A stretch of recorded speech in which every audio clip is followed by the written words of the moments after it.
बापरे! तुम्ही एवढं छान-छान जेवण बनवून मेसच्या मुलींना देता. तुम्हाला कसं परवडतं? तर मंडळी आज पण माझ्याबरोबर असंच घडलेलं आहे. मेसमध्ये 2च मुली होत्या जेवणासाठी आणि त्या म्हटल्या, "काकी आम्हाला पनीर दम बिर्याणी बनवून देता का?" आता विचार केला, की 2 मुलींसाठी पनीर दम बिर्याणी बनवायची बोललं तर ती परवडेल का आपल्याला? पण परत एकदा असा विचार केला, की चला जाऊ द्या. सर्वच गोष्टी पैशासाठी नसतात. काही माणुसकीचा धर्म पण आहे, तो आपल्याला पाळलाच पाहिजे.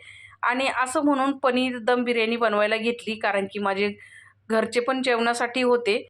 आणि दुसरी गोष्ट अशी आहे, माझ्याकडं यूट्यूब चॅनल आहे, फेसबुक आहे आणि इंस्टाग्राम पण आहे. तिन्ही चॅनल मी चालवत असते. त्याच्यावरती मला रेसिपी अपलोड करावी लागते. तर मी हा विचार करते, सर्वच गोष्टी पैशासाठी नसतात. स्वामींच्या आशीर्वादाने आपल्याला कुठं ना कुठं भेटून जाईल. तर मंडळी, गैरसमज काय करून घेऊ नका तुम्ही. तर आजची आपली पनीर दम बिर्याणी कशी झाली ती कमेंटमध्ये लिहायला विसरू नका. या तुम्ही पण पनीर दम बिर्याणी खायला. धन्यवाद.